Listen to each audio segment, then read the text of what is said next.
오늘 말씀의 제목은 언약 왕국의 견고함이란 제목으로 말씀을 나누겠습니다. 우리가 지난주부터 열왕기서를 읽고 있습니다. 열왕기서는 왕에 대한 기록입니다. 이스라엘의 왕권에 대한 기록이에요. 그런데 세상의 왕조와는 다른 방식이라고 말씀을 드렸습니다. 세상의 왕조를 기록하는 것은 힘의 논리로 누가 왕권을 오래 차지했고 어떤 결과를 냈는가를 설명합니다. 그러나 성경의 왕에 대한 기록은 왕 자체에 있지 않아요. 왕을 세우신 하나님의 주권적인 다스림을 설명하기 때문에 완전히 다릅니다. 그래서 우리가 지난주에 보았던 1장에서 아도니아가 스스로 왕이 되고자 했어요. 그가 내세운 것은 뭐냐면 자기가 자기 형제들 중에 가장 맞습니다. 위에 형들이 죽고 나서 자기가 장자권을 갖게 되기 때문에 그것을 근거로 인하여서 왕이 되려고 했습니다. 왕권을 탈취하려고 했어요. 그러나 하나님께서는 선지자 나단과 제사장 사독을 통하여서 솔로몬을 기름 부어 왕으로 세우셨습니다. 어떤 방해에도 불구하고 하나님께서는 분명하게 하나님이 택한 자를 세우셨음을 우리는 이미 선대 왕인 다윗을 통해서 보았습니다. 사울이 얼마나 다윗을 미워했습니까? 그런데도 하나님은 선지자 사무엘을 통하여서 다윗을 왕으로 세우셨어요. 그것과 닮아 있는 것이죠. 그리고 또 이런 일을 통하여서 우리는 뭐냐면 하나님께서 약속하신 대로 반드시 이루심을 우리는 보아야 됩니다. 솔로몬만이 아니라 이스라엘의 왕권을 하나님께서 지키시겠다라고 약속하셨어요. 그러면 하나님께서 반드시 지켜가실 겁니다. 이것을 이제 알 수가 있는 것이고, 그래서 이스라엘의 왕들을 지키심을 통하여서 이스라엘은 메시아를 지향할 수 있게 되는 것입니다. 그리고 둘째로 이스라엘 왕권은 쟁취하는 것이 아니에요. 반드시 하나님께서 택하심으로 하나님의 온전함을 세우시기 때문에 이스라엘의 왕은 세상 왕과 달리 반드시 옆에 선지자와 제사장을 둠으로 하나님의 뜻을 세우는 왕이다. 교회의 직분자도 마찬가지다. 그래서 교회에 하나님께서 목사와 장로와 집사를 허락하신 것도 각기 자기의 영역과 자기의 밥그릇을 챙기라고 주신 것이 절대 아니라는 겁니다. 세 직분이 함께 하나님의 뜻을 세워가는 것이 교회의 직분의 형태라는 것을 우리는 보았습니다. 이제 오늘 본문 2장에서는 다윗이 죽기 전에 후대 왕인 솔로몬에게 유언하는 내용이 나옵니다. 12절까지는 유언한 바가 나오고 13절 이후로부터는 후대 왕인 솔로몬이 유언한 대로 다윗이 지명한 사람들을 어떻게 처리했는가에 대해서 상세히 기록을 하고 있어요. 다시 말하면 이 솔로몬이 처음부터 모든 지지를 받고 세워진 왕이 아니에요. 아도니아를 따르는 부분들이 분명히 있는 것이고, 그래서 왕권을 온전하게 강화시키기 위해서 뭔가 다윗이 말을 했을 거예요. 근데 이 다윗의 유언한 바가 세상이 말하는 왕권 강화, 숙청의 방식으로 되어지는 것인가 라는 것을 우리는 생각을 해봐야 됩니다. 근데 본문을 보십시오. 다윗이 당부하는 내용을 가만히 보면 약간 그래 보여요. 다윗이 자신의 대적자들을 제거하라고 하는 것처럼 보여집니다. 먼저 다윗이 솔로몬에게 당부하는 내용이 2절부터 4절에 먼저 나옵니다. 거기는 뭐라 나오냐면 2절을 보십시오. 2절 한번 읽을까요? 읽겠습니다. 시작.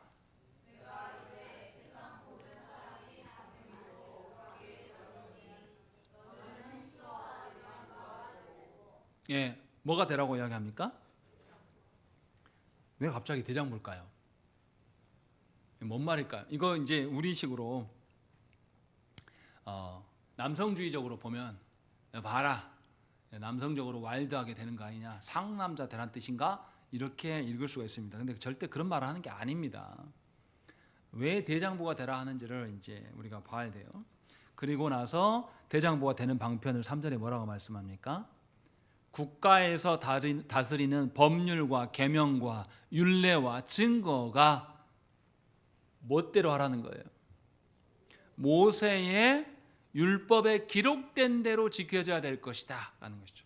그러니까 힘써 대장부가 되는 것은 하나님의 말씀대로 다스리는 것이다 라는 이야기를 하고 있습니다.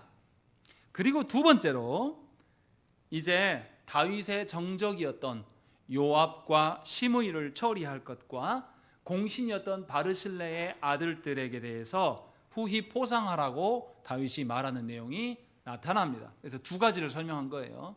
처음에는 힘써 대장부가 되라 라는 것과 두 번째는 실제로 어떤 사람들을 어떻게 다뤄야 될 것인가를 지금 말하고 있는 겁니다.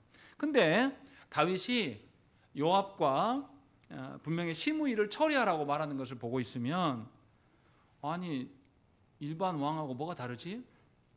일반 왕들은 어떻습니까? 자기를 반대하는 세력을 어떻게 해요? 숙청하고 제거해서 왕권 강화를 하는 거. 이게 일반적인 세상의 왕국입니다. 그런데 다윗도 그렇게 하는 것처럼 보여요. 근데 더 이상한 것은 뭐냐면 요압은 말년에 좀 다윗에 대해서 반대했지만, 다른 길을 갔지만 사실은 평생에 걸쳐서 다윗의 오른팔이었습니다. 그리고 시므이는 어떻습니까? 시므이는 다윗이 아들 압살롬에게 왕권을 뺏기고 도망해 갈 때에 쫓아와서 다윗을 저주했던 사람이에요. 그런데 다윗이 다시 복권하게 되니까 가장 먼저 달려와서 잘못했다고, 자기를 살려달라고, 그래서 다윗이 죽이지 않겠다라고 말을 했습니다. 그런데 다윗이 다시 죽이라고 아들에게 말해요. 처리하라고. 근데 죽이라고 하진 않죠. 뭐라고 그러냐면 9절에 보시면, 그러나 그를 무지한 자로 여기지 말지어다. 너는 지혜 있는 사람이므로 그에게 행할 일을 알지니, 이렇게 말한다. 이렇게 들으면은 죽이라는 겁니까? 죽이지 말라는 겁니까? 누가 봐도 죽이라는 것처럼 들린단 말이에요. 왜 다윗은 이러냐 이 말이에요. 다윗이 지금 어떤 뉘앙스로 이 말을 하고 있는가를 알아야 됩니다. 다윗이 왜 어떤 의도로 이렇게 말하는 것일까라는 것을 우리는 생각을 해봐야 돼요. 먼저 요압을 생각을 해보십시다. 요압을 제거하라고 하면서 그 근거를 5절에 설명해 주겠습니다. 5절 말씀 한번 읽겠습니다. 시작.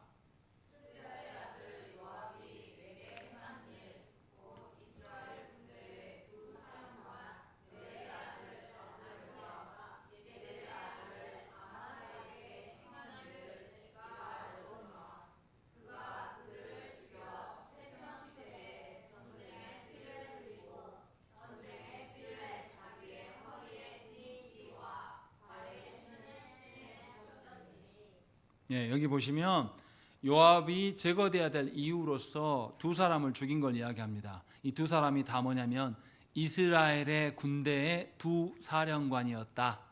아브넬과 아마사가 다 요압의 손에 죽게 되었는데 이 사람들이 다 사령관으로서 죽었다라고 설명을 하고 있습니다. 우리가 이제 이 사건을 다시 더듬어서 기억해서 생각을 해야 됩니다. 사무엘서에서 우리가 다 보았지만 오래돼서 다시 생각을 해봐야 됩니다. 아브넬은 다윗이 왕 되는 것에 반대했다가 나중에 다시 통일 왕국 되는 것에 대해서 나라를 하나로 만드는 데 있어서 화친하려고 아브넬에게 이렇게 다윗에게 온 사람이에요. 그런데 요압이 다윗의 허락을 받지 않고 아브넬을 속여서 칼로 찔러 죽입니다. 그런데 아브넬과 요압의 관계가 뭔지 생각을 해야 돼요. 다윗이 통일 왕국의 왕이 되는 데 있어서 쉽게 내주지 않아서 전쟁을 벌입니다. 전쟁 벌일 때에 교전 중에서 이 요압의 동생 아사엘이 아브넬을 잡아 죽이려고 따라가요. 말 타고 막 쫓아간단 말이죠. 그때 아브넬이 뭐라 그러냐면, 쫓아오지 마라. 네가 계속 쫓아오면 내가 요압 얼굴을 어떻게 보냐. 그래서 오지 마라 라고 이야기합니다. 그런데 아사엘이 계속 쫓아와요. 그래서 아브넬이 앞서가다가 창을 뒤로 찌릅니다. 그때 아사엘이 내장을 쏟고 죽어요. 분명하게 이 아브넬은 아사엘을 죽일 마음이 없었어요. 그리고 전쟁의 상황에서 죽인 겁니다. 그런데 이것을 생각을 해봐야 돼요. 하나님께서 살인하지 말라라고 했을 때 전쟁의 상황에서도 살인하지 말라고 하셨을까요? 그건 아닙니다. 성경에서 전쟁에서 우리의 적군, 우리의 생명을 보존하기 위해서, 나와 내 군대와 국가의 생명을 보존하기 위해서 상대를 죽이는 것에 대해서 살인이라고 말하지 않아요. 그러니까 교전 중에 아브넬은 그래도 아사엘을 살리려고, 왜냐하면 요압의 동생인 걸 알기 때문에 살리려고 애를 썼어요. 그런데 아사엘이 끝까지 공로에 눈이 멀어서 쫓아오다가 죽임을 당해요. 그런데 요압은 군대 장관이란 말이죠. 다윗의 군대 장관이에요. 그런데 이제 후에 아브넬이 다윗과 함께 의논해서 전쟁하지 않고 통일 왕국 되게 하려고 왔단 말이에요. 그런데 요압이 다윗의 허락을 받지 않고 통일 왕국의 문제를 협의하러 온 사람을 어떻게 하냐면 개인적인 복수심에서 내 동생 죽였지 하면서 속여서 칼로 찔러 죽입니다. 이 말은 요압이 자기의 직분에 맞게 행동했다는 것입니까? 아니면 자기 사사롭게 사적으로 직분을 남용했다는 뜻입니까? 남용한 사람이에요, 요압은. 그것도 다윗 왕에게 허락받지 않고 자기 임의대로. 자칫 잘못하면 뭐냐면 이 나라 전체가 평화적으로 하나 되는 방식으로 가는 게 아니라 다윗이 우리의 수장 아브넬을 죽였다고? 라고 생각하면 전 나라가 다시 전쟁에 돌입하면서 서로 살육하는 일들이 벌어질 수 있는 아주 위험한 상황입니다. 그런데도 요압은 자신의 개인적인 복수를 위하여서 어떻게 하냐면 이 아브넬을 살해합니다. 분명하게 이 부분에 대해서는 공직자로서 합당한 태도가 아닌 것이고 사실은 다윗의 왕권을 무시한 겁니다. 왕을 대해서 의논하지 않고 본인이 나서서 행동하는 것. 그런 사람들이 있거든요. 우리도 그런 때가 있어요. 자기보다 윗사람이 있는데도 불구하고 자기가 생각해 보니까 이렇게 하면 되겠네 하고 위에 보고하지 않은 채로 행동해 버립니다. 이렇게 행동하는 것. 주원 형제 어떻습니까? 군대에서 이렇게 행동하는 게 용인이 됩니까? 안 됩니까? 아무리 그 판단이 옳다고 할지라도 위에 상부 보고하지 않고 제 멋대로 행동하는 것은 그렇게 행동하면 어떻게 돼요? 포상합니까? 처벌합니까? 반드시 처벌해요. 결과가 좋았어도 용인되지 않습니다. 분명하게 요압이 그렇게 한 거예요. 또 요압이 누구를 죽였다라고 이야기하냐면 아마사를 죽였다라고 이야기를 합니다. 아마사는 원래 압살롬의 군대 지휘관이었어요. 그러니까 다윗을 배반한 쪽이죠. 그런데 압살롬이 정권을 빼앗고 했지만 나중에 다 평정이 됩니다. 그래서 다윗이 그때 어떻게 하냐면 다윗의 군대 지휘관은 요압이었습니다. 그리고 아마사는 자기 아들 반역한 자의 군 지휘관이었어요. 그런데 다윗이 어떻게 하냐면 다시 연합하면서 군 지휘관을 요압이 아닌 아마사로 세웁니다. 왜 그러냐면 다윗의 반대 세력이 있고 백성들이 보고 있기 때문에 둘이 연합되는 모습을 띄어야 돼요. 그럼 이쪽 부류와 저쪽 부류가 하나 되게 하려면 저쪽 사람을 등용할 수밖에 없는 겁니다. 그런데 요압이 어떻게 하냐면 요압이 압살롬도 죽입니다. 다윗의 아들. 분명히 다윗이 뭐라고 합니까? 압살롬 죽이지 말라고 합니다. 그런데도 압살롬을 죽이고 또 아마사도 죽여버려요. 분열된 나라를 화합하기 위하여서 다윗이 쓴 방책인데도 불구하고 요압은 왕의 허락을 받지 않습니다. 자기 사적으로. 그러니까 요압이 아마사를 죽인 것은 뭐 때문에 죽인 걸까요? 자기 자리가, 자기 밥그릇에 문제가 생기니까 분명하게 해서 아마사를 속여서 살해합니다.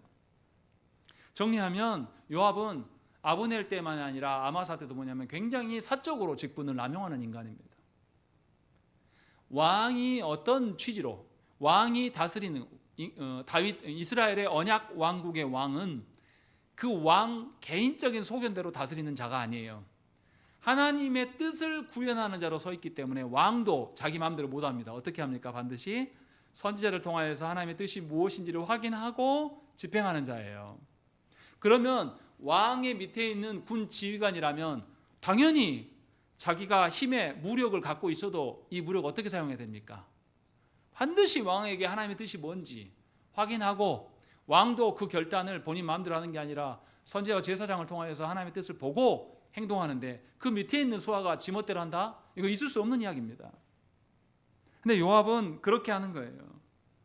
자신의 개인적인 감정, 복수심에 불타올라서 이 나라를 위험에 빠뜨리는 것이고 또 요압은 자신의 밥그릇, 자신의 직을 지켜내기 위해서 자기가 함부로 살해하는 일들을 시행합니다. 이런 사람은 하나님 나라의 직분자가 될 수가 없어요. 그래서 다윗은 5절에서 분명하게 그 다음 이야기를 합니다. 아브넬과 예델의 아들 아마사에게 행한 일을 네가 알거니와. 그 다음이 중요합니다. 읽겠습니다. 시작.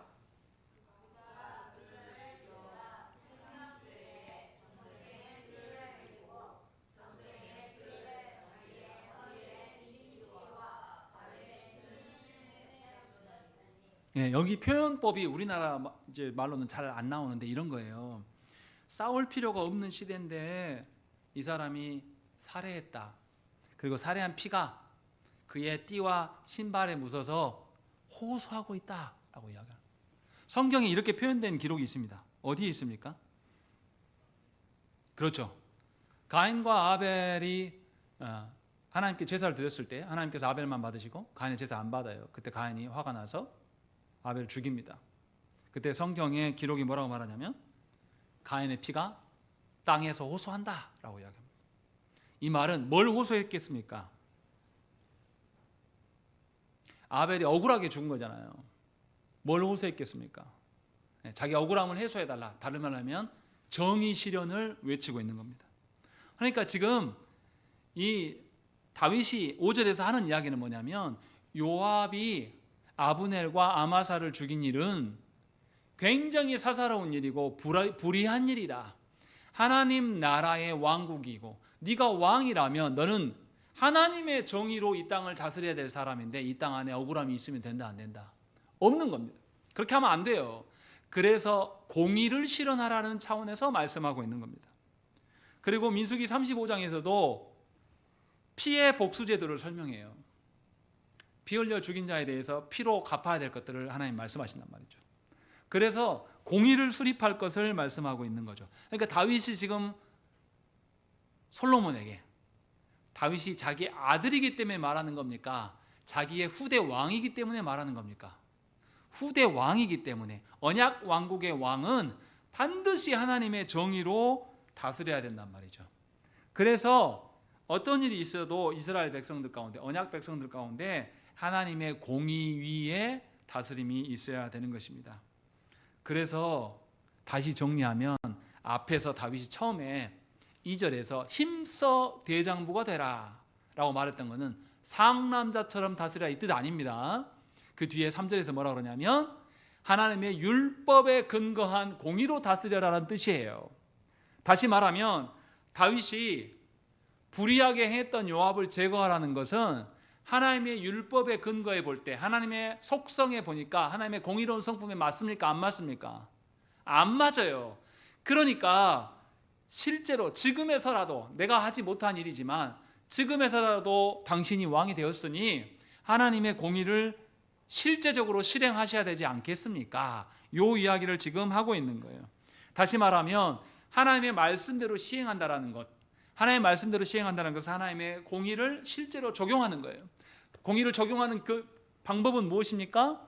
무엇인가 사건이 벌어졌으면 이 사건에 대한 기준을 도덕적이나 윤리적으로나 우리 사회의 규범상으로 판단할 것이 아니고 반드시 어떤 기준으로 판단하라는 거죠. 하나님의 율법의 말씀의 기준으로 판단을 했어요. 판단을 했으면 그 다음에 뭐 해야 됩니까? 판단에 대해서 상을 줄 건지 아니면 처벌할 건지 반드시 둘 중에 하나가 나와야 돼요. 그러니까 다윗이 지금 대장부가 되라라고 말씀합니다. 말씀대로 다스려야 되는데 말씀대로 다스리는 거 판단만 하고 끝날 게 아니에요. 판단했으면 반드시 처벌하라는 거죠. 그렇게 해서 말씀의 실현이 이스라엘 가운데 있어야 된다 이 말인 거죠. 그런데 대장부라고 한 걸 정말 생각해 봐야 돼요. 하나님의 말씀대로 실행하려고 하면 국가 외부적으로 하나님 말씀대로 하고 싶은데 외세 세력이 불합리하게 막 나한테 와서 한단 말이죠. 그러면 외부적인 방해가 있어요 없어요? 있습니다. 또 내부적으로도 요압의 식구들과 또 이런 다른 관계자들이 내부적으로 있습니까 없습니까? 더군다나 이스라엘 백성들 중에서도 뭐라고 생각할 거예요? 솔로몬 왕이 요압을 죽인다고 생각하면 요압은 어떤 사람이에요? 누구의 신복입니까? 다윗의 신복이란 말이죠. 평생 그렇게 살고 말년에 이상한 짓을 한 거죠. 그러면 솔로몬이 선대 왕의 신복을 죽여요. 그러면 사람들이 어떻게 생각할까요? 와, 솔로몬 저 인간 지금 아버지의 그림자도 지우려고 하네. 이런 오해를 받을 수 있습니까 없습니까? 그럴 오해를 받을 가능성이 매우 높아요. 이것은 내부적인 어려움입니다. 그러니까 왕이 하나님의 말씀대로 세우려고 하면 외부적인 어려움도 생기고 내부적인 사람들의 욕망도 생깁니다. 이것을 막아내려면 왕이 어찌해야 돼요? 좌로나 우로나 치우치면 안 돼요. 말씀이 있는데 백성들이 좌로나 우로나 치우치려고 하는 경향을 갖고 있습니다. 그러려면 백성들에게 엄중한 것대로 진행하려고 하면 솔로몬의 멘탈이 어때야 됩니까? 강해야 됩니다. 온전히 말씀, 그래서 대장부 이야기가 나오는 겁니다. 좌로나 우로나 흔들리지 말고 주의 말씀을 그대로 적용해야 된다. 원칙대로 행하는 것, 원칙대로 시행하는 것이 언약 백성의, 언약 왕국의 왕이다 라고 지금 다윗은 그 이야기를 하고 있는 거죠. 시므이도 생각을 해보십시오. 시므이도 다윗이 분명히 처리하라고 하는데 시므이가 압살롬을 피해서 도망하고 있는 다윗을 향해서 저주합니다. 그리고 압살롬이 난이 평정되자 가장 먼저 나와서 다윗에게 사과하고 살려달라고 합니다. 용서를 빌어요. 시므이가 진짜 회개한 사람입니까? 아니면 회개한 척 살려고 한 겁니까? 사실은 살려고 한 게 굉장히 강해요. 그런데도 불구하고 다윗이 시므이를 죽이지 않겠다라고 이야기합니다. 다윗이 몰랐을까요? 네, 다윗이 분명히 알았습니다. 그런데 피해 숙청으로 인하여서 이스라엘 백성들의 마음을 갈라지게 하지 않아야 돼요. 하나 되기 위해서 다윗이 참아요. 그리고 시므이는 베냐민 사람입니다. 시므이를 살려둬요. 그런데 베냐민 지파에서 세바가 다윗 왕에게 반란을 또 일으킵니다. 그때 다윗이 세바를 용서하지 않고 죽입니다. 그럼 베냐민 지파가 반발을 하겠습니까? 못 하겠습니까? 앞에 다윗을 저주했던 시므이는 살려줬어요. 봐줬어요. 그런데도 불구하고 베냐민 지파에서 다시금 반란이 일어났어요. 그때 다윗이 세바를 그냥 죽였습니다. 용서하지 않고. 그러면 베냐민 지파에서 다윗한테 반란을 또 일으킬 수 있습니까? 없습니까? 못하죠. 이제 시므이도 살려줬는데 또 반란을 일으켰다고. 세바는 죽어야 돼요. 그러니까 베냐민 지파가 말할 수가 없는 거예요. 다윗이 이런 식으로 다스린 거예요. 시므이가 죄가 없다고 말하는 게 아닙니다.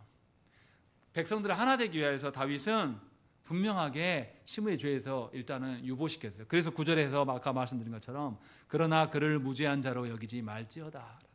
그의 죄에 대해서 분명하게 처벌해야 된다. 이 이야기를 하고 있는데 그것이 공의다. 출애굽기 22장 28절 말씀 보시면 너는 제사장을 모독하지 말며 백성의 지도자를 저주하지 말지니라. 분명하게 말씀합니다. 백성의 지도자를 저주하는 것은 범죄입니다. 그러니까 시므이의 죄가 사라진 것이 아니에요. 그래서 솔로몬이 정의에 근거한 왕권을 세우려면 반드시 처벌할 사람들을 처벌해야 됩니다. 그래서 백성들한테 알려줘야 돼요. 새로 세워진 왕은 하나님의 말씀에 근거한 정의로 세워지는 왕이다. 아무리 선대 왕이 용서해줬어도 하나님의 말씀에 벗어난 사람이 있으면 반드시 하나님의 공의대로 처벌하는 왕이구나 라는 것을 보이라는 겁니다. 이것이 지금 다윗이 솔로몬에게 주문하는 내용입니다. 다시 말하면 공의로운 것이 돼야 돼요. 근데 우리는 헷갈립니다. 특히 한국교회에서는 그래요. 공의로운 것과 내 관계, 여러분 어떤 거 선택하십니까? 이거 깊이 생각해야 됩니다.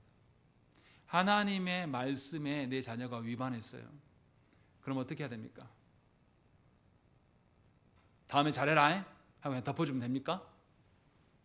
그러면 그 자녀가 하나님의 공의로우심, 하나님이 얼마나 의에 민감하신 분인지 알까요? 모를까요? 알 리가 없어요.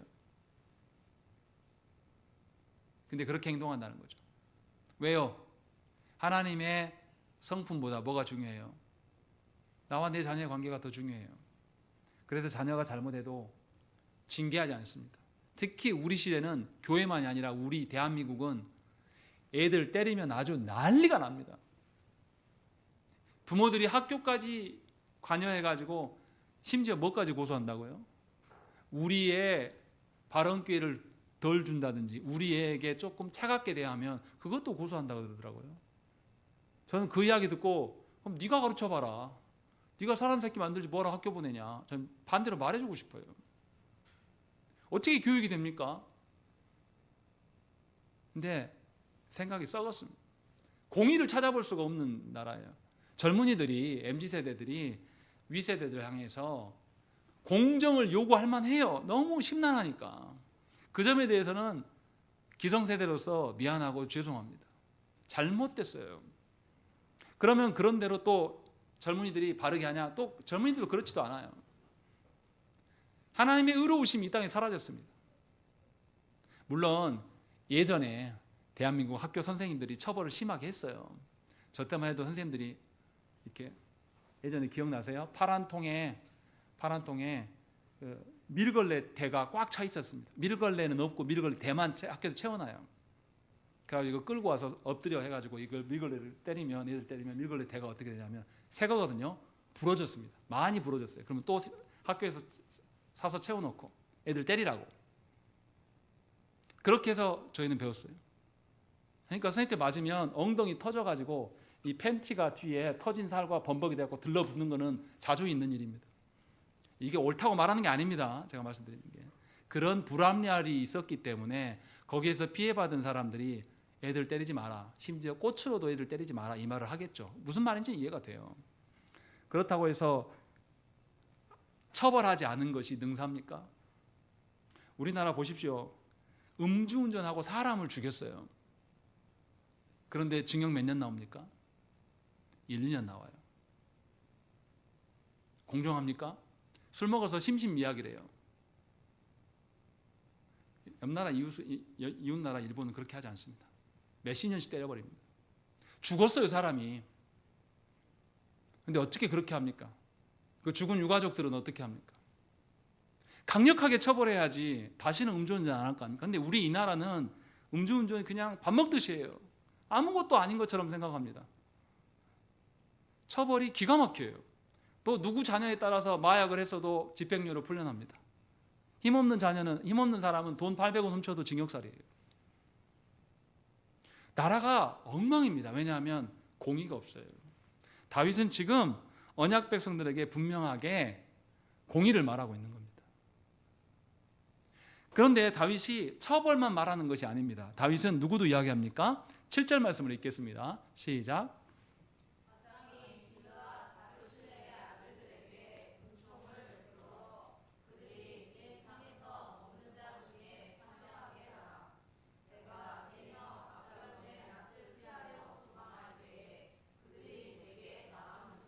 예, 분명하게 바르실레가 다윗의 위급한 상황 속에서 다윗에게 온전히 행동했던 것에 대한 이야기를, 그것에 대한 합당한 대우를 해달라. 그의 자녀들에게 이것을 요청합니다.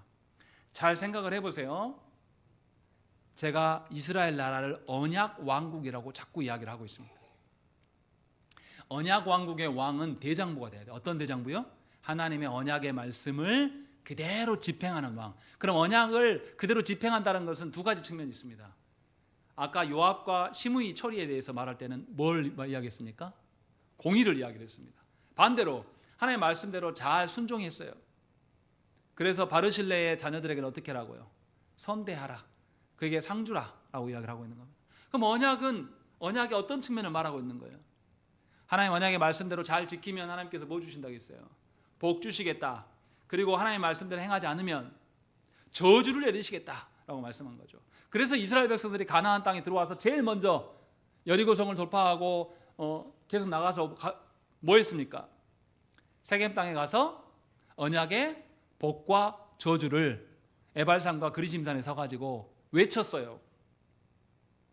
이 말은 뭐냐면 이스라엘의 왕, 언약 왕국의 왕은 하나님의 언약과 저주를 선포해야 될 왕이라고 지금 말씀하고 있는 겁니다. 세상 논리대로 힘 있는 자로 방식으로 왕권을 강화해서 힘 있는 자로만 서는 것이 목적이 아니라 이 왕은 하나님의 언약으로서의 왕이에요. 그러니까 하나님의 언약의 말씀 주신 것에 대해서 잘 지키면 복을 선언해 줘야 됩니다. 지키지 않는 자들에게는 저주를 선언해야 돼요. 처벌해야 됩니다. 그렇게 함으로 말미암아 이렇게 하게 되면 처벌받는 자가 공적으로 선언이 돼요. 이스라엘 백성들에게. 그럼 이스라엘 백성들은 다시금 뭘 떠올리겠습니까? 하나님의 언약의 기준으로 돌아갈 겁니다. 지금 다윗이 하는 이야기는 뭐냐면 네가 언약 왕국의 왕이라면 당연히 언약의 복과 저주를 백성들에게 선포해야 되지 않겠느냐. 그 선포의 방식이 하나는 처벌의 방식이고 저주를 선언하는 것이고 하나의 방식은 복을 선언함으로 말미암아서 이 나라는 하나님의 언약에 의해서 세워진 나라다라는 것을 백성들에게 알게 하라고 지금 말씀하고 있는 겁니다. 이것은 갑자기 다윗이 솔로몬에게만 하는 이야기가 아니에요. 하나님께서는 이미 이스라엘을 그렇게 다스려 오셨습니다. 모세가 자기의 후계자인 여호수아를 세울 때 뭐라고 말씀합니까? 하나님께서 모세에게 시켜요. 여호수아에게 이렇게 말해. 여호수아 1장 7절 말씀에 오직 강하고 극히 담대하여 나의 종 모세가 네게 명령한 그 율법을 다 지켜 행하고 우로나 좌로나 치우치지 말라. 그리하면 어디로 가든지 형통하리니. 이 말씀을 모세를 통해서 후임자인 여호수아에게도 하나님이 말씀을 하셨습니다. 다윗이 이 사실을 너무나 잘 알고 있어요. 그래서 다윗은 솔로몬에게 자기가 개발한 말을 하는 게 아니라 이미 모세가 여호수아는 뭐 해야 될 사람이에요? 모세는 이스라엘 백성들을 애굽에서 이끌어서 광야 생활을 인도한 사람이에요. 여기까지가 모세의 역할입니다. 다음에 여호수아는 이제 뭐 해야 됩니까? 가나안 땅에 하나님의 나라를 정복하고 세워야 될 땅이에요. 그 임무를 맡은 사람입니다. 그래서 하나님의 복과 저주에 대한 말씀들을 하기 위하여서 강하고 담대하라 라고 말하고 있는 거죠. 이것을 오늘 본문의 표현이라면 힘써 대장부가 되라 라는 식으로 지금 말씀하고 있는 것이죠. 신명기 1장 38절에 보면 비슷한 말이 나와요. 제가 읽어드리겠습니다.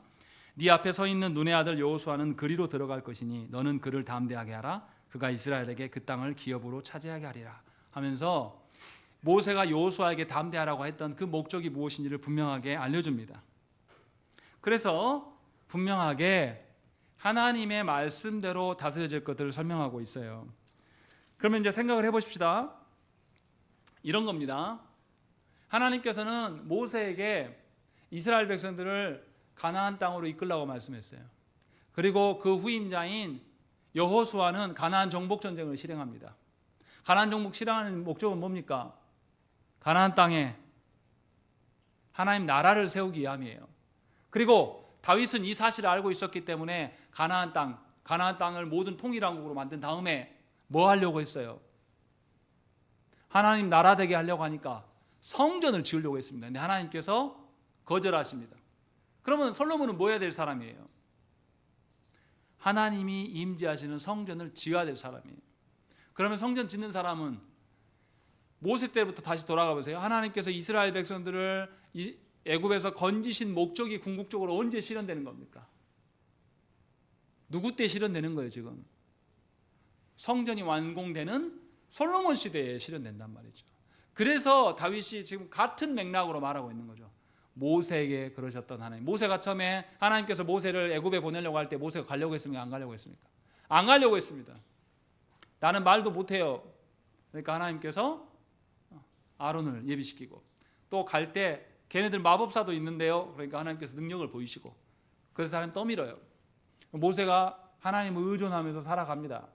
실수한 부분도 나타나요. 그런데 하나님 보호하셨습니다.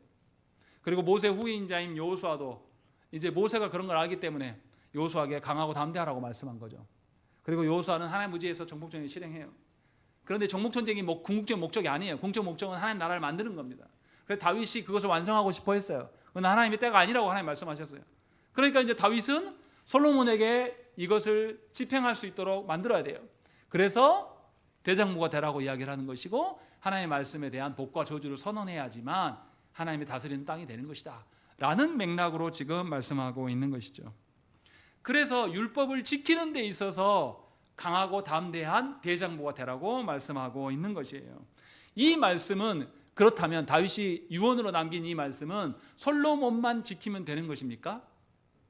아니에요. 이 말씀은 누구도 지켜야 됩니까? 솔로몬 이후에 이스라엘의 모든 왕들은 귀담아서 들어야 됩니다. 하나님의 언약에 시련을 넣고 담대한 마음으로 좌로나 우로나 치우치지 않으면서 하나님의 복과 저주를 선언할 수 있는 사람이 되어야 한다는 것이죠. 나와 친분 관계가 있고 내 사람이 되니까 저주를 그냥 건너뛰거나 아니면 욕망을 따라서 그럴 수도 있지라고 그렇게 해주는 사람은 지도자가 되면 안 된다고 지금 말씀하고 있는 거죠. 냉철하게 하나님의 공의를 설명할 수 있어야 되는 것이죠. 이 말씀이 이스라엘의 왕들에게만 적용되고 끝나는 것이 아닙니다. 놀랍게 사도 바울은 고린도 성도들에게 뭐라고 말씀하냐면 깨어 믿음에 굳게 서서 남자답게 강건하라 라고 말씀합니다. 이 말은 맥락이 지금 다윗이 솔로몬에게 대장부가 되라 한 맥락과 똑같아요. 남성성을 과시하려고 하는 말이 절대 아닙니다. 맥락을 잘 살펴보라는 거죠. 하나님께서 여호수아를 세울 때도 강하고 담대하라, 대장부가 되라 하셨던 말씀, 그 말씀을 다윗이 솔로몬에게 전했고 솔로몬 후대들이 계속 지속돼야 될 말씀을 사도 바울은 받아서 신약의 성도들에게도 똑같이 이야기를 하고 있는 겁니다. 다시 말하면 저와 여러분들은 누구보다도 이 땅 안에서 하나님의 복과 저주를 선언해야 될 자들입니다. 조국 대한민국이 말도 안 되게 처벌하지 않고 오냐오냐 하는 식으로 우리 자녀들 보면서 우리 자녀들이 언제 금쪽입니까? 이런 단어가 언제 있었어요? 이 시대에 어리석은 부모들이 만드는 더러운 단어예요. 처벌하지 않는, 공의를 가르치지 않는 자녀로 만드니까 애들이 무개념입니다.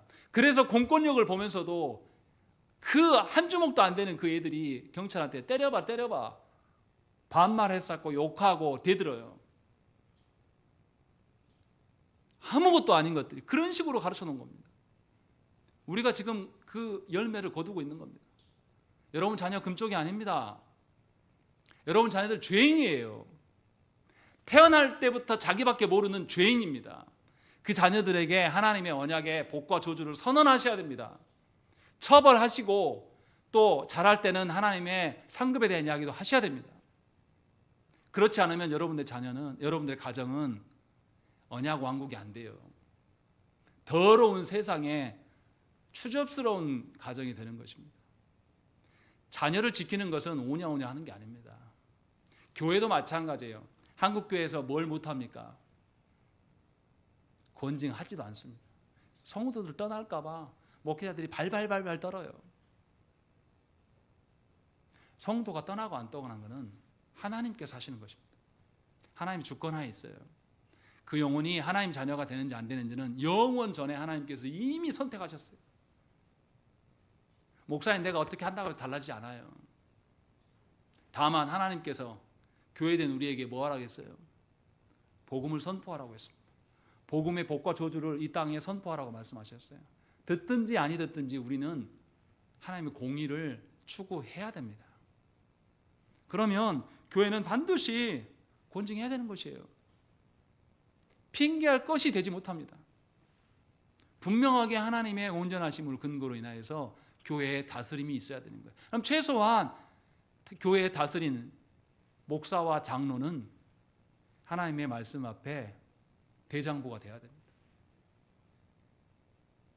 그런데 그 직분자들이 설설 기어요. 성도들의 인기나 얻으려고 하는 것이고, 그런 사람들이 하나님 앞에 온전히 서겠습니까? 교회가 그래서 이 모양이 된 것이죠. 직분자들이 하나님께 엎드려 회개해야 될 부분이에요. 분명히 다윗은 마지막 임종을 앞두고도 이 이야기를 하고 있는 거예요. 그래서 다윗의 행동에 대한 평가가 나옵니다. 12절 보세요. 12절 읽겠습니다. 시작.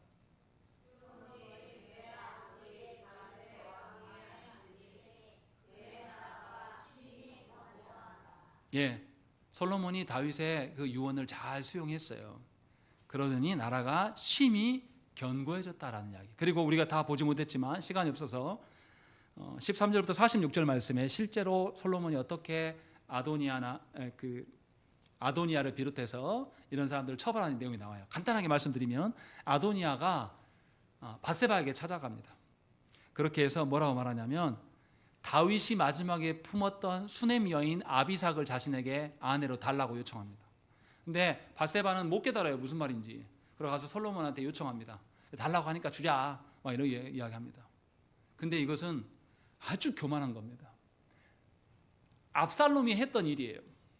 압살롬이 다윗의 왕권을 빼앗고 나서 한 일이 뭡니까? 다윗의 후궁 10명을 백성들이 보는 앞에서 강간했어요. 이 말은 다윗의 왕권을 철저하게 짓밟은 겁니다. 그러니까 이 아도니아가 지금 무슨 이야기가 있냐면 왕은 솔로몬이 됐지만 사실 다윗의 마지막 품은 그 여자를 내가 품었다. 누가 왕이다. 내가 왕이야. 요 말하고 싶은 거 아주 건방진 거죠.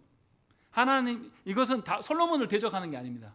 일단은 자기 아버지 다윗을 욕보이는 거예요. 그리고 두 번째는 뭡니까? 궁극적으로는 하나님의 선택을 무시하는 겁니다. 하나님이 누구를 선택하셨어요? 솔로몬을. 하나님께서 여러분들을 선택 안 하시면요, 여러분들은 선택 안 하신 것을 존중할 줄 알아야 됩니다. 하나님께서 내 새끼를 의사 만들지 않은 것에 대해서 슬퍼할 이유 하나도 없어요. 하나님 선택 안 하신 거예요.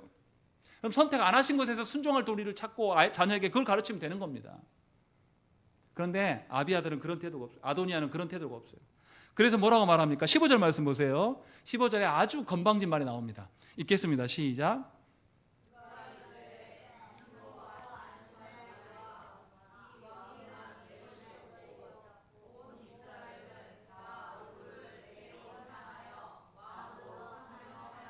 예, 이 아도니아가 무슨 이야기 하는 거예요? 저 솔로몬이 가져간 도둑질한 왕권 누구 거다?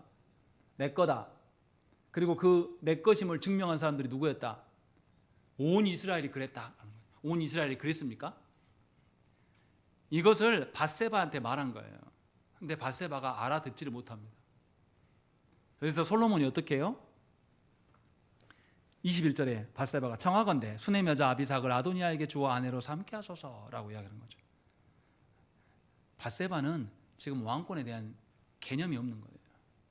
밧세바 입장 생각해 보세요. 다윗의 아내가 여러 명 있잖아요. 근데 젊은 아비삭 아직 있단 말이죠. 눈에 가시예요. 누가 데려갖고 처리되면 누구 입장이 좋아요? 밧세바 입장이 좋아요. 줘버리자 그냥. 밧세바는 누구를 지키고 싶어 합니까? 자기 배 아파서 낳은 아들 솔로몬만 지키면 그만인 거죠. 하나님 나라의 왕권을 지킬 생각이 없어요. 그래서 못 깨닫습니다. 그때 솔로몬이 뭐라고 말합니까? 솔로몬 22절 솔로몬 왕이 그의 어머니에게 대답하여 이르되 어찌하여 아도니를 위하여 수넴 여자 아비삭을 구하시나이까? 그는 나의 형이오니 그를 위하여 왕권도 구하옵소서. 그뿐 아니라 제사장 아비아달과 수르야의 아들 요압을 위하여서도 구하옵소서라고 이야기하는 겁니다. 지금 어머니 밧세바에게 뭔 이야기하는 겁니다. 어머니가 지금 요구하는 거 반역입니다 라고 이야기하는 거죠. 하나님의 선택하심에 대한 대적입니다 라고 솔로몬이 극대노하는 겁니다. 그럴 거면 수넴 그 아비삭만 주지 말고 아비아달과 수레의 아들 요압을 위해서도 구하시지 그러세요. 다 다윗 왕 반역한 놈들 아닙니까? 왜 다른 소리 하십니까? 라고 이야기하는 거죠. 밧세바가 자기 편리대로 행동하는 것, 그리고 이것을 왕한테 와서 고하는 것, 이거 뭡니까? 자기 어머니라는 이유 때문에 뭐하고 있는 거예요? 섭정하려고 하는 겁니다. 건방진 거죠. 하나님께서 솔로몬을 왕으로 세운 것은 누구 뜻을 세우라고 한 겁니까? 하나님의 뜻을 세우려고 한 거죠. 그러니까 이 아도니아가 얼마나 얍삽합니까? 자기 하고 싶은 이야기를 솔로몬 왕한테 말 못해요. 누구한테 하는 거죠? 엄마한테 가서 구하는 거죠. 너가 아들한테 가서 좀 해줘. 이렇게 하는 거죠. 아주 그러니까 이 왕과 자체가 보세요. 하나님 말씀대로 하는 사람 별로 없어요. 교회에서도 똑같습니다. 교회에서 혈육으로 돌아가면 교회 망합니다. 하나님과 아무런 상관없는 공동체가 되어버리는 거죠. 혈육으로 세워지면 안 됩니다. 교회는 하나님의 뜻대로 세워져야 돼요. 너무 안타까운 것은 뭐냐면 몰라요, 성도들이. 뭐가 가깝습니까? 혈육이 가까워요. 다시 설교가 나왔으니까 말씀드리는데요. 교회 안에서 오해하지 마십시오. 사모는 직분입니까? 직분 아닙니까? 성도입니다. 교회의 무슨 일에 대해서 사모님한테 말했다고 해서 목사님이 알 거라고 생각하지 마세요. 목사에게 직접 보고하지 않으면 안 움직일 겁니다. 교회 질서가 아니에요. 어떤 교회는 사모에게 말해가지고 사모가 막 이렇게 하세요 저렇게 하세요, 그리고 사모에 그렇게 하는 역할을 존중해 주는 교회들이 있습니다. 다시 말씀드리지만 사모는 직분자가 아닙니다. 성도예요.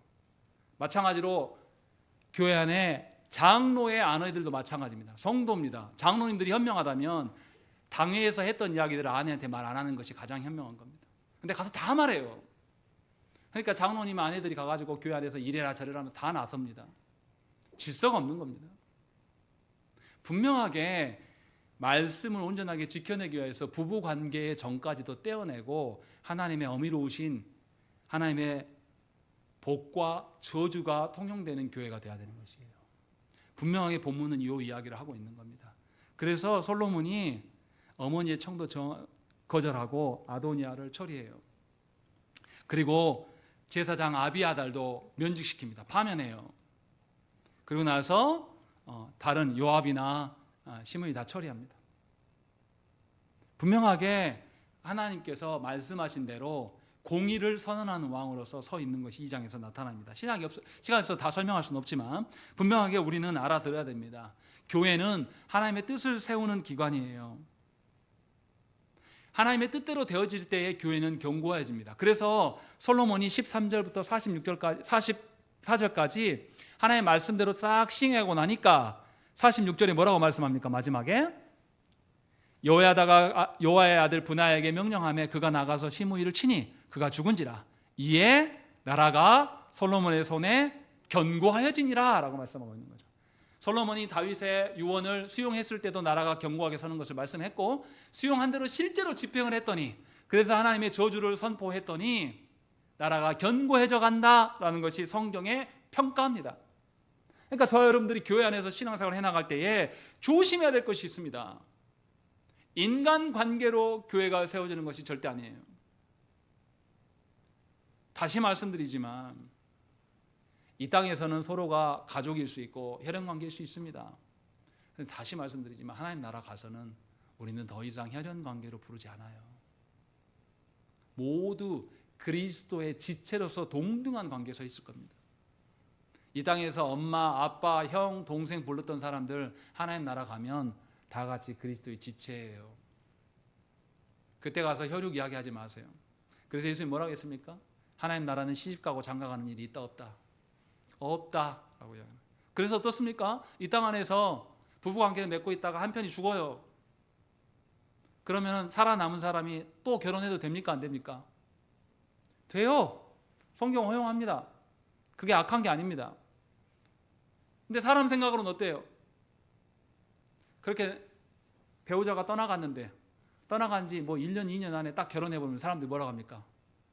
아이고, 난 목사님 저렇게 안 봤는데 목사님 사모님 죽으니까 바로 결혼해보네? 이 생각은 성경적인 생각입니까? 세상의 논리입니까? 세상의 논리예요. 그것을 교회에다가 끌어놓지 말라 이 말이에요. 하나님의 방식이 아닙니다. 그래서 우리는 말씀을 배워야 돼요. 교회 안에서 직분자들이 교회를 하나님의 말씀대로 하나님의 복과 저주로 선포하고 다스리는 일을 하게 되면 성도인 여러분들은 거기에 수긍하고 순종할 줄 알아야 됩니다. 하나님의 원리를 모르고 세상 논리만 갖고 있어요. 그러면 우리 목사님은 사랑이 없어. 뭐 그거 하나 잘못했다고 저주를 막 선포해 버리대. 우리 당의 장로님들도 사랑이 없어. 이런 소리를 하게 된다는 거죠. 실제로 한국교회가 그렇게 하고 있습니다. 여러분들은 그 틀에서 벗어나셔야 됩니다. 하나님께서 우리에게 의로움을 제시하시고 의로운 저주를 선포하셔요. 그렇다고 해서 하나님께서 택한 자들을 버리신 적이 있습니까? 버리시지 않습니다. 마찬가지로 교회 직분자들도 마찬가지예요. 성도들 중에 무엇인가 말씀을 위배하고 불법 행위를 한단 말이죠. 그럼 교회가 공적으로 치리를 해야 됩니다. 그 사람을 우세주려고 하는 게 아닙니다. 교회 모든 사람들에게 하나님의 공의로운 복과 저주를 선언하는 거예요. 그래서 교회를 지키려고 하는 겁니다. 그 사람에게 돌이킬 수 있는 기회를 주는 거예요. 사랑이 없는 게 아닙니다. 버리려고 하는 게 절대 아니라는 것이죠.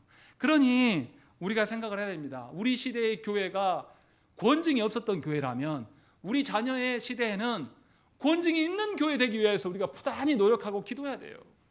다윗도 요압과 시므이를 처리하지 못했어요. 공의롭지 못했다는 거 본인이 잘 압니다. 그래서 후대 왕에게 부탁한 겁니다.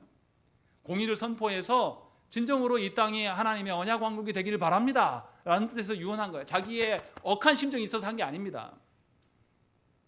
분명하게 우리는 이 말씀을 통하여서 하나님의 원칙대로 적용하여서 복과 저주가 들려지게 하는 것이 하나님의 다스림에 가장 합당하게 순종하는 것임을 기억해야 됩니다. 오냐오냐 해주고 계속 잘해주는 것이 사랑이 아닙니다. 잘못됐을 때는 와서 지적할 줄도 알아야 돼요. 제가 사춘기 때 목사가 되기 싫었던 이유 중에 하나는 뭐냐면, 제가 목사 아들로 교회에서 별 난리를 치고 잘못을 해도 저한테 잘못했다고 지적하는 사람이 한 명도 없었어요. 그거 바른 거 아니야, 너 어쩌려고 그러냐, 이렇게 지적해주는 사람이 한 분도 없더라고요. 그래서 제가 실험도 해봤어요. 욕도 해보고 일부러 막 신발도 던져보기도 하고. 근데 저한테 누구도 지적하지 않아요. 굉장히 마음이 허했습니다. 아, 나를 사랑하는 사람이 없구나. 나는 뭔 짓을 해도 누가 관심을 갖지 않는구나. 그래서 내 자녀들에게는 이 마음 안 줘야 되겠다는 마음이 많았어요. 그때 당시. 그 생각으로 나는 목사는 절대 안 해야 되겠다. 나 같은 것을 우리 자녀들이 또 겪으면 안 된다. 이런 생각을 많이 했었어요. 그때 당시. 착각하시면 안 됩니다. 정말 사랑하는 것은 하나님의 말씀으로 바른 길로 지도하는 것이에요. 그것이 영혼을 살리는 것입니다. 아까 우리가 예배 전에 언약의 말씀을 놓고 살인하지 말라로 놓고 우리가 회개의 기도했지 않습니까? 영혼이 죽어가는데 복음을 전하지 않는 것 살인하는 겁니다. 우리 자녀가 세상 자녀가 되고 있는데 복음을 전하지 않는 것 살인하는 거예요. 분명하게 하나님의 다스림 가운데 우리와 우리 자녀, 후손들을 두셔야 됩니다. 이것이 교회고 하나님의 언약 왕국 되는 방식입니다. 우리 함께 기도하겠습니다.